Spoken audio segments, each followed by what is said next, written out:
It's time to show you the all-new Mercedes E-Class, here with Thomas and Autogefühl in 4K, full screen, full length. Let's go with exterior features, different lines, different trims, and also interior features.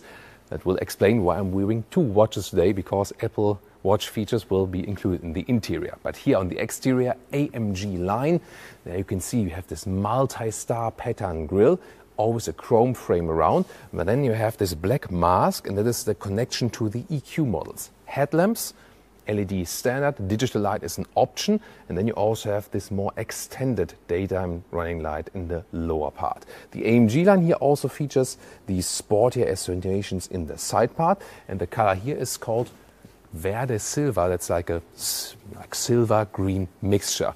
The length, when we come to the side profile, is 4.95 meters or 195 inches. That's just a tiny bit longer than the previous generation. And that mostly went into the wheelbase, that you have a little bit more legroom in the rear. Will this work? We will find out. 20-inch wheels we have here.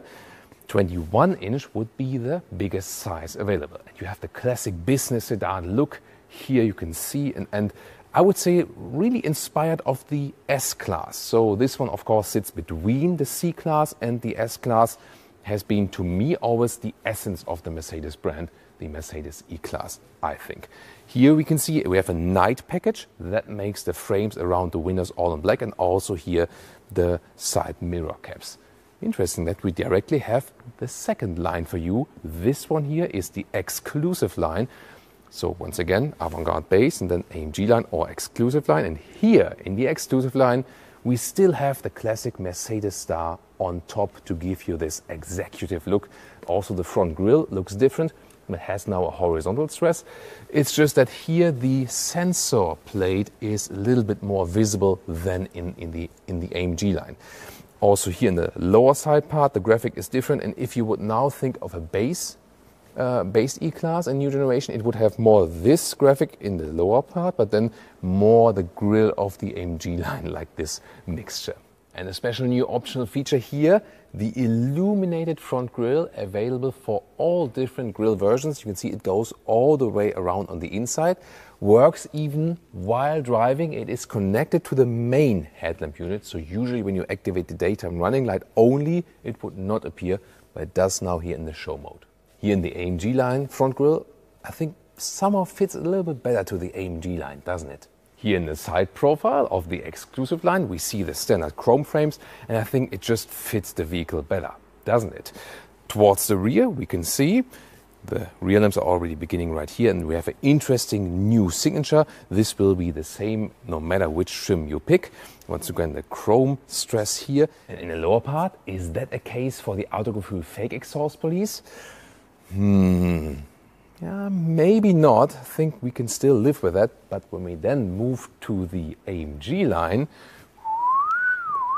this is a clear case for the Autogefühl fake exhaust police, because this, yeah, there is nothing actually on the inside. But technology-wise, very interesting, they now also offer rear axle steering.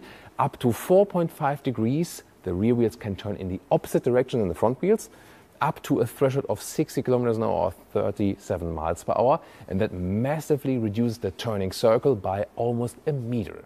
And by the way, if you wonder about this very unusual but very impressive location, this is here in the Sindelfingen plant in Stuttgart, Germany, at Mercedes. And here they are testing frequencies and also some antenna testing. So everything is basically insulated, that they can test how the signals work, also like car-to-car communications and so on. Standard suspension, by the way, is already one with selective dampers. Will not be available for the plug-in hybrids, which will not be available in the US, by the way. And optionally, you can always get an air suspension, Airmatic, and that is also coming with a package together with the rear axle steering. I really like their key fob, good quality. And when I open the vehicle here, or when I slide it, then these flush door handles come towards me. They are standard. Cool, I think, the illumination, but I mean, these flush door handles, sometimes I think they're over-engineered. What do you think? Here, door closing sound. Sounds really nice. Love that. Then inside of the doors, Also looks like good build quality. Just here a lot of high gloss black piano lacquer, and these controls here don't have a haptic feedback anymore like in the new C-Class or S-Class. I think that's a step backwards if you compare the previous generation. Optional 15-speaker Burmester sound system, or Burmester. Then here we can see the new interior here. We have some high gloss black piano lacquer here and these new air vents. Soon more deals to that. This is the AMG line, always connected exterior interior. AMG line perforation at the side, 2 horizontal spokes. The normal steering wheel would look different. Seating, the thing is that this is the animal skin. You can also get Artico high-grade leatherette in different colors as well. And in Europe, in the AMG line, you also get microfiber at the inside of the seats.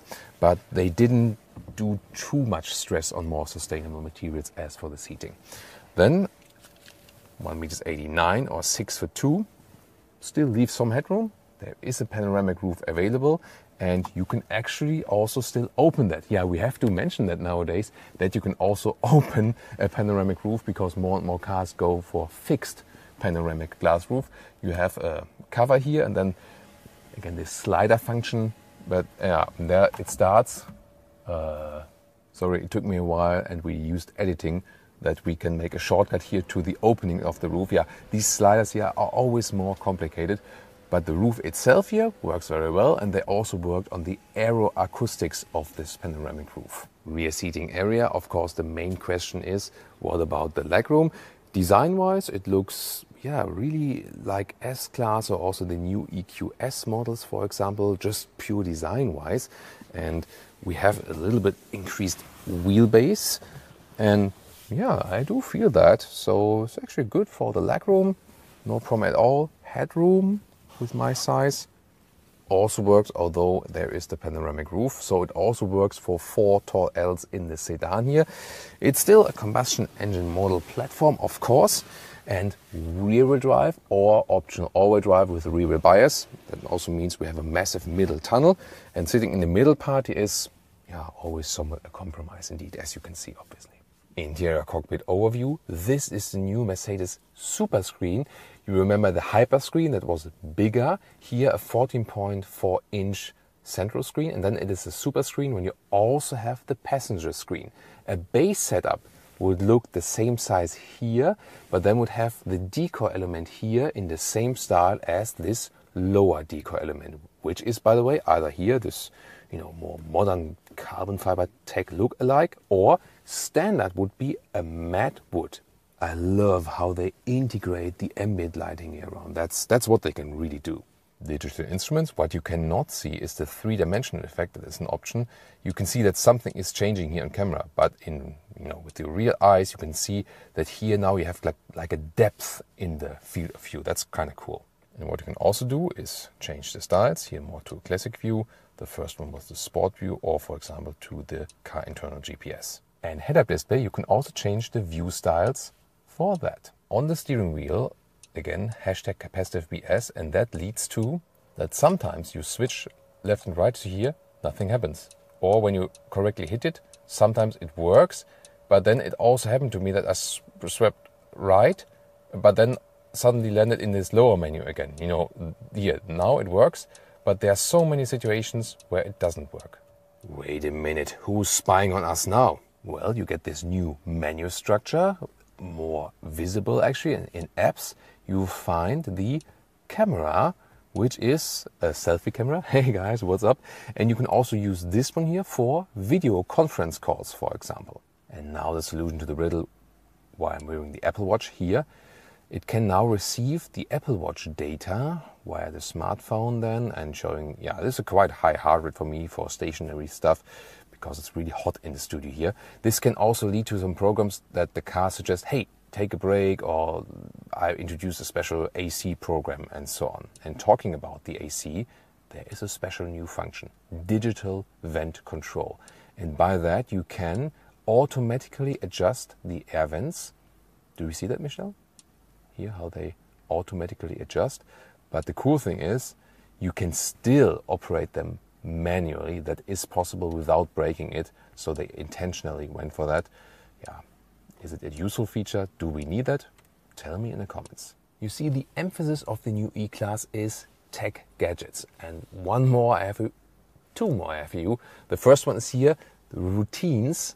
This is where you can actually set like an automation in the screen. For example, if climate is below 10 degrees Celsius, or maybe like below, I don't know, 60, 50 Fahrenheit, whatever, then action seat heating. That would be with steering wheel heating. This would be one routine you could set. I activated some music now, and there you can see the new function. Of course, you can also turn it off. The active ambient lighting. And when there's some bass in the music, for example, you see here, but it works also with radio, you can see how the ambient lighting is dancing. Michelle earlier was suggesting, like, is that broken? No, it's a feature. It's not broken. So, I mean, while driving, probably not. That's a feature I would maybe do like stationary, and you want to listen to some music with your friends, then it might be fancy, right? And if you're really bored, then you can also play some games. For example, here, some shuffle puck. But I've already seen Angry Birds is also possible. And here with a different color, more this beige tone. And this is also the standard middle console with an open cell wood. Beautiful. I would always go for that way. Actually, it's really cool. And once again, less black piano lacquer. You can still get a black piano lacquer middle console, but who would do that voluntarily? Gladly, this time it's an option. This is also featuring here the exclusive interior, also the normal avant-garde interior would feature this standard steering wheel in this more high-gloss black design. Yeah, I think there the AMG steering wheel looks better. Now to the trunk area, 540 liters, the same. 370 here for the plug-in hybrid version, so don't be mistaken, the normal combustion engine is deeper than here and would be higher. So the plug-in hybrid here you see is limited in height. The width, length the same, here 1.40 meters in width, and the length is actually quite cool.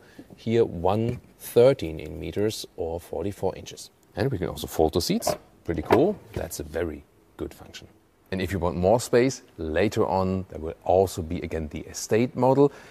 As we in Germany would say, Mercedes E-Klasse T-Modell.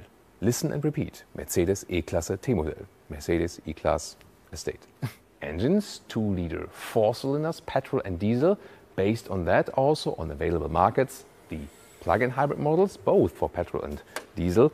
And later on, once again, 3-liter 6-cylinder, petrol and diesel. We will keep you updated with this development.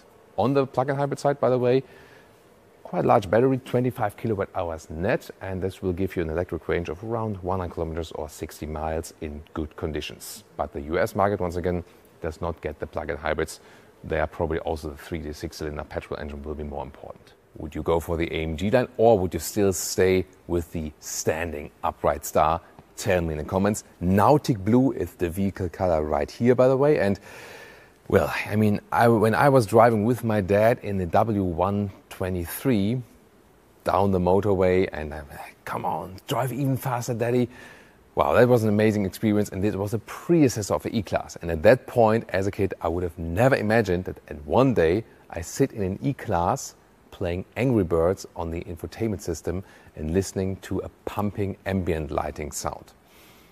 Yeah, that's how life goes. Well, yeah, full of tech, definitely. Do you like it? Tell me in the comments the features you love or maybe you hate. And also tune in to the Mercedes S-Class and the Mercedes C-Class.